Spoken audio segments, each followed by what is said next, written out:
The defeat of the Witch King at the Battle of Pelennor Fields stands as one of the most dramatic and significant moments in the climax of the War of the Ring. To fully appreciate the magnitude of this event, it's important to delve into the background of the Witch King, his role in Sauron's grand designs, and the context of the battle itself. The Witch-king of Angmar, the leader of the Nazgûl, was Sauron's most powerful and feared servant. His origins are shrouded in mystery, but it is known that he was once a great king of men, who, along with 8 others, was ensnared by Sauron through the gift of the 9 rings of power. Over time, these men became wraiths, bound to the will of Sauron, and the Witch King rose to become their leader, known as the Lord of the Nazgul. His power was immense, and his presence on the battlefield was enough to instill terror in the hearts of even the bravest warriors. His most notable achievement before the War of the Ring was the long and bitter campaign he waged against the northern kingdoms of Arnor, which he eventually destroyed. This earned him the title of the Witch-king of Angmar, a name synonymous with dread and conquest. As the War of the Ring unfolded, the Witch King played a central role in Sauron's strategy. He led the assault on Osgiliath, driving the forces of Gondor back across the Anduin River and paving the way for the siege of Minas Tirith. As the siege began, the Witch King was at the forefront, commanding Sauron's legions with an iron fist.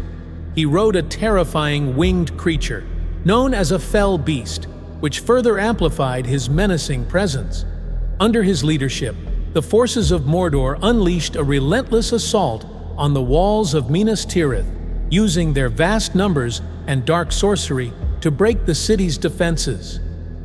The scene on the battlefield was one of chaos and destruction. The forces of Gondor, though valiant, were being overwhelmed by the sheer might of Sauron's armies. The Witch King's power was palpable, and he seemed invincible. His presence on the battlefield was a dark cloud, casting despair over the defenders.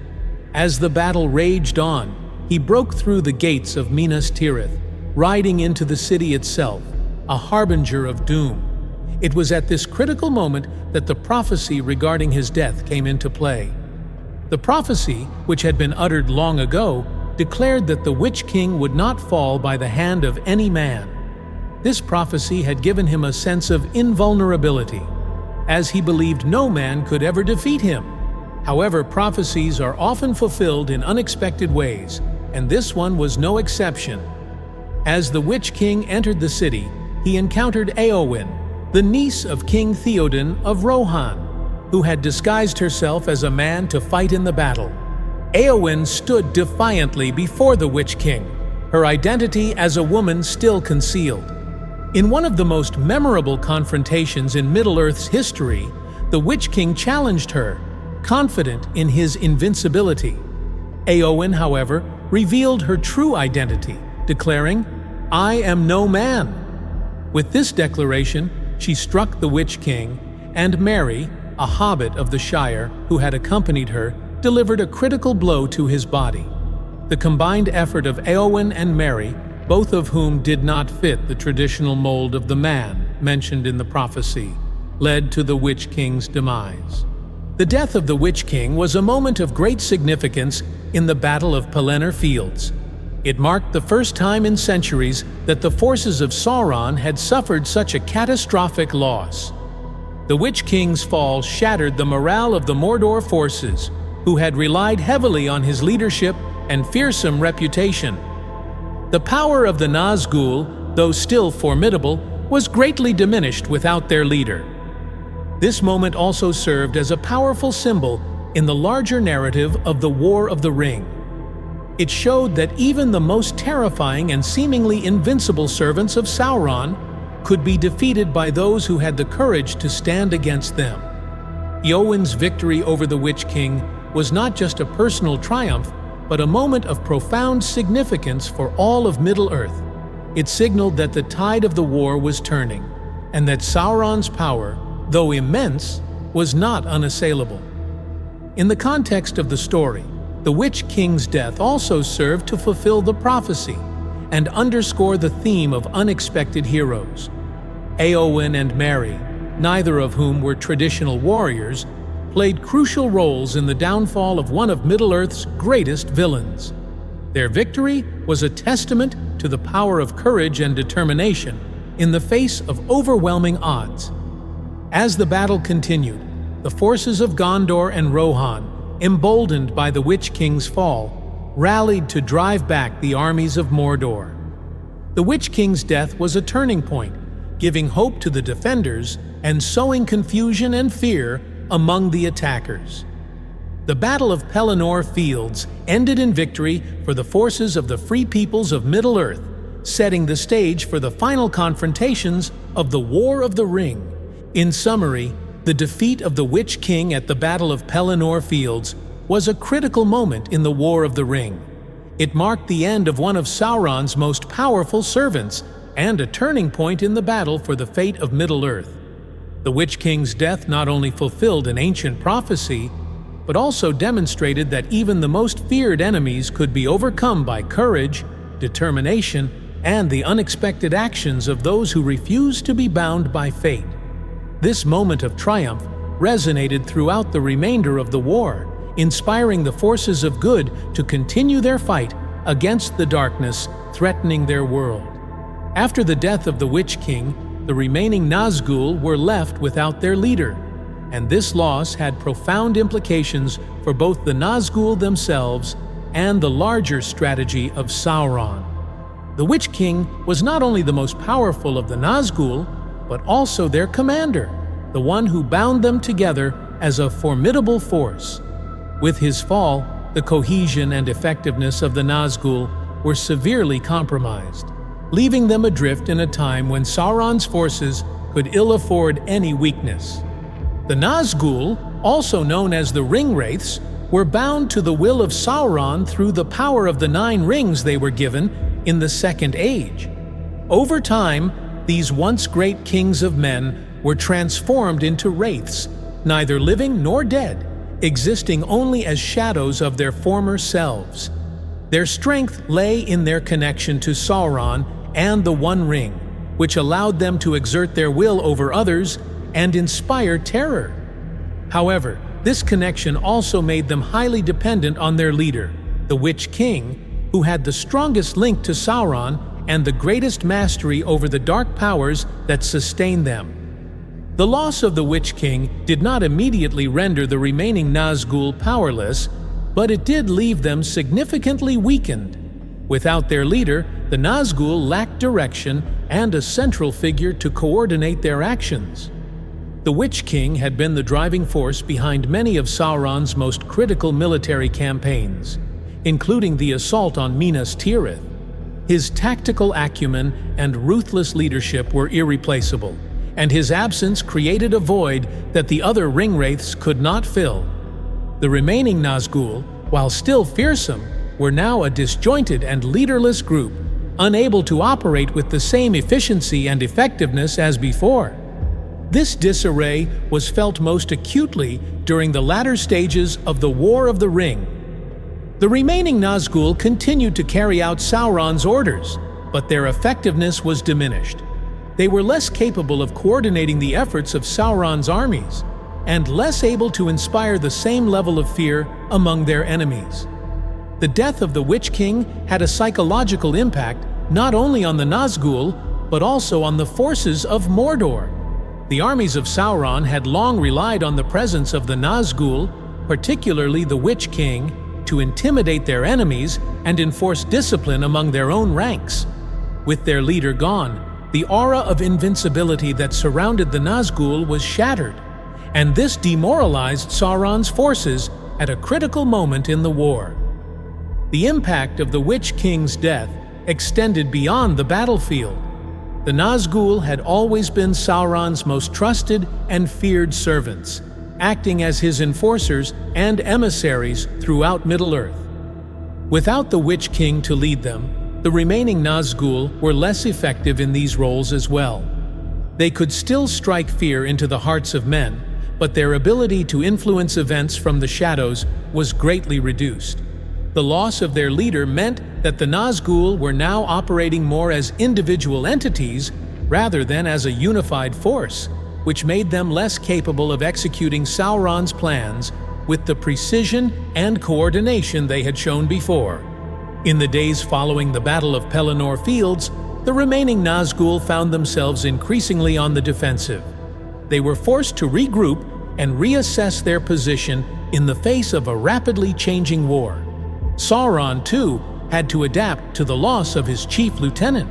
The Dark Lord's strategy shifted from offense to desperate measures as he sought to consolidate his power and rally his remaining forces for what he knew would be the final battles of the war. The Nazgûl, though still potent symbols of Sauron's might, were now more vulnerable than ever. Their power diminished without the Witch-king to guide them. As the War of the Ring reached its climax, the remaining Nazgûl played a crucial role in the Siege of Gondor and the final battle at the Black Gate, also known as the Battle of the Morannon. Despite the loss of the Witch-king, the Nazgûl continued to serve Sauron with unwavering loyalty, driven by their unbreakable bond to the One Ring and their master's will. However, their role in these final battles was markedly different from their earlier engagements, reflecting both their reduced power and the desperate circumstances of Sauron's war effort. During the Siege of Gondor, the Nazgûl were once again at the forefront of Sauron's assault. Even without the Witch-king, their presence was enough to sow terror among the defenders of Minas Tirith.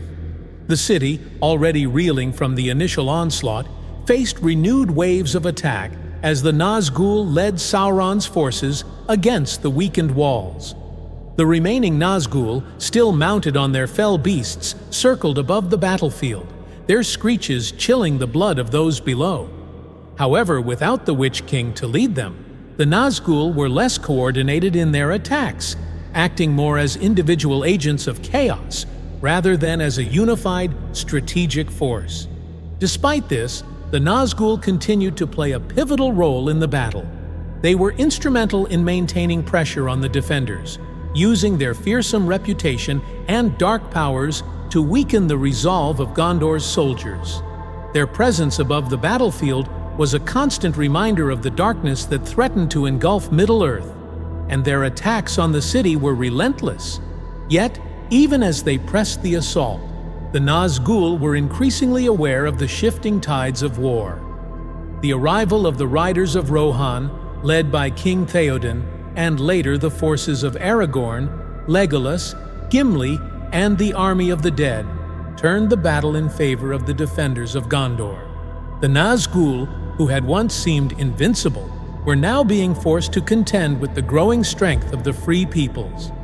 The turning point came when the ring-bearer, Frodo Baggins, succeeded in his quest to destroy the One Ring. The destruction of the ring had a cataclysmic effect on Sauron's forces, including the Nazgûl. As the ring was unmade in the fires of Mount Doom, Sauron's power was broken, and the very foundation of the Nazgûl's existence was shattered.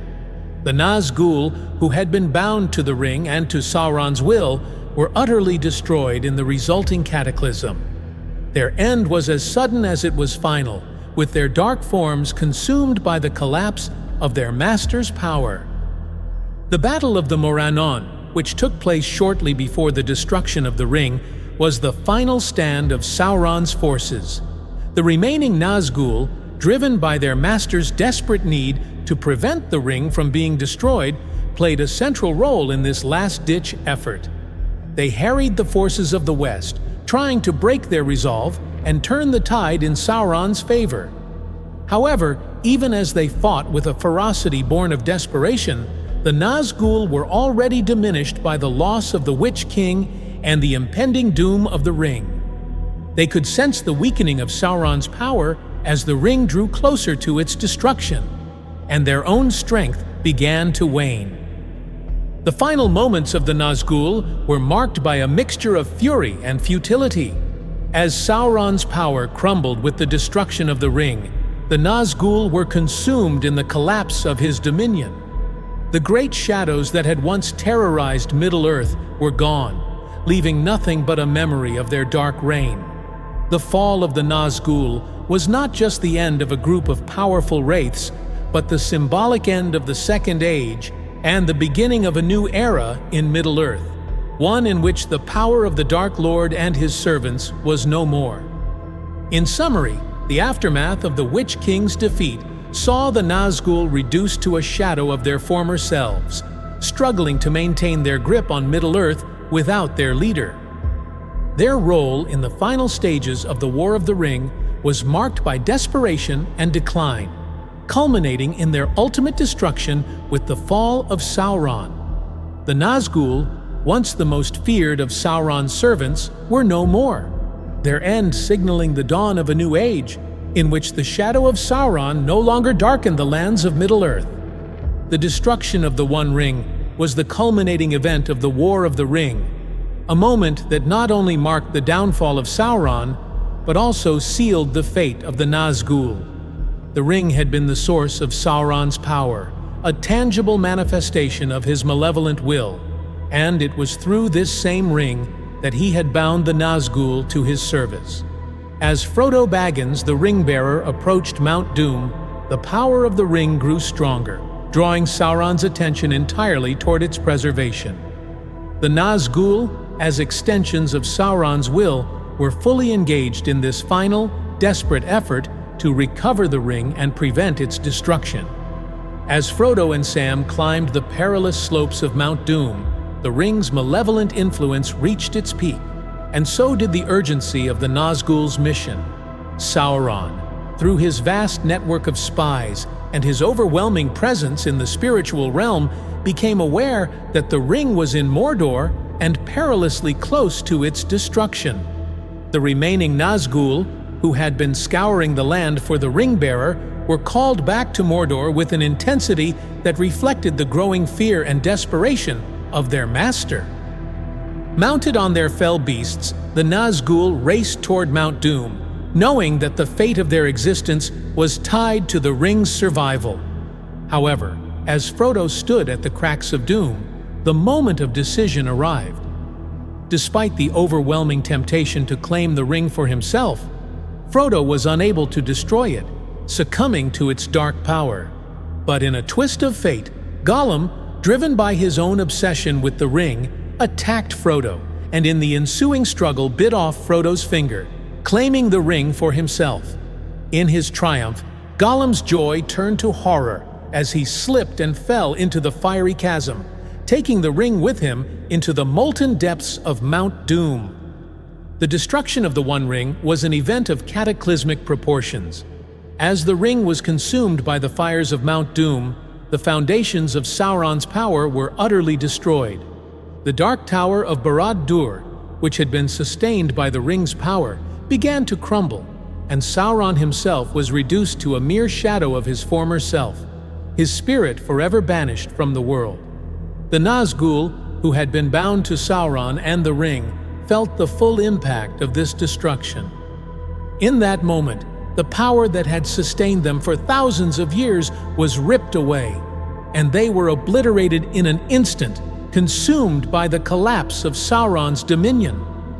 The fall of the Nazgûl was as dramatic as it was final.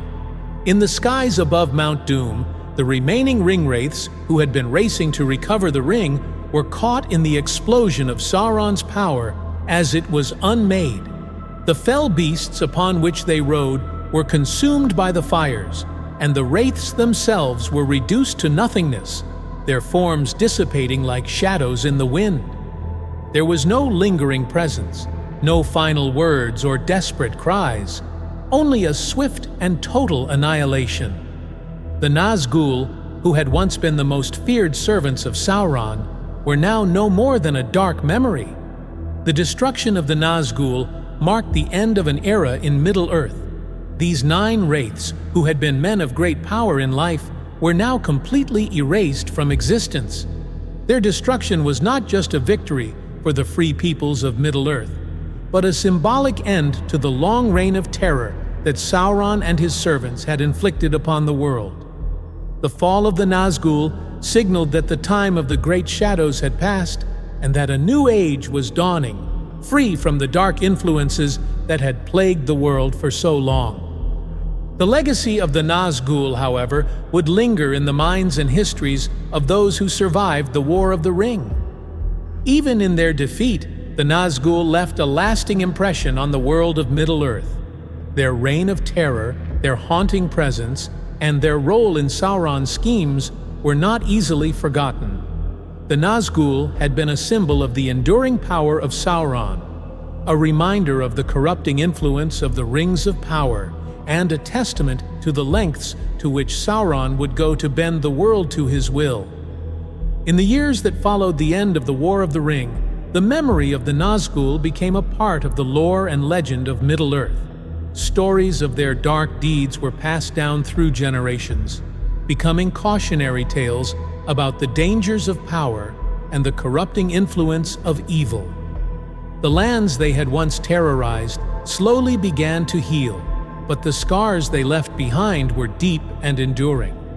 In places like Minas Morgul, the former stronghold of the Nazgûl, the shadow of their presence lingered for many years, a reminder of the darkness that had once held sway over the land. The fall of the Nazgûl also had profound implications for the Fourth Age of Middle-earth, the age that dawned after the defeat of Sauron. With the destruction of the ring wraiths and the banishment of Sauron's spirit, the world entered a time of renewal and rebirth. The kingdoms of men, led by Aragorn as the newly crowned King Elessar, began to rebuild and restore the lands that had been devastated by the war. The elves, who had long fought against the shadow of Sauron, prepared to leave Middle-earth, their role in the world's history coming to a close. The dwarves and hobbits, too, found a new sense of peace and purpose in the years that followed. However, the influence of the Nazgûl and their master was not entirely eradicated. The fear and darkness they had spread left a legacy that would be felt for generations.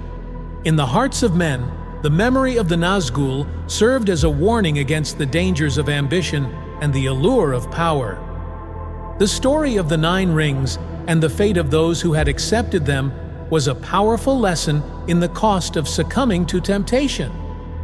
The downfall of the Nazgûl became a part of the larger narrative of the struggle between good and evil in Middle-earth, a reminder that even the most powerful forces of darkness could be overcome by courage, hope, and the resilience of the human spirit. In the end, the destruction of the Nazgûl was both a victory and a lesson. It was a victory for the free peoples of Middle-earth who had fought bravely to rid their world of the shadow of Sauron. It was also a lesson in the dangers of power and the consequences of surrendering one's will to a greater evil. The Nazgûl, who had once been great kings, were reduced to wraiths, shadows of their former selves, bound to the will of Sauron and ultimately destroyed by the very power they had sought to control. Their fall was a tragic reminder of the corrupting influence of the Rings of Power and the ultimate futility of serving a dark master. As Middle-earth moved into the Fourth Age, the world began to change. The great events of the Third Age, including the rise and fall of the Nazgûl, became stories of legend, passed down through the ages as tales of heroism, sacrifice, and the enduring struggle between light and darkness. The Nazgûl, who had once been the most feared servants of Sauron, were now nothing more than a memory, their dark reign over and their influence extinguished. The new age brought with it a sense of hope and renewal, as the peoples of Middle-earth looked to the future with a sense of optimism and a determination to build a better world.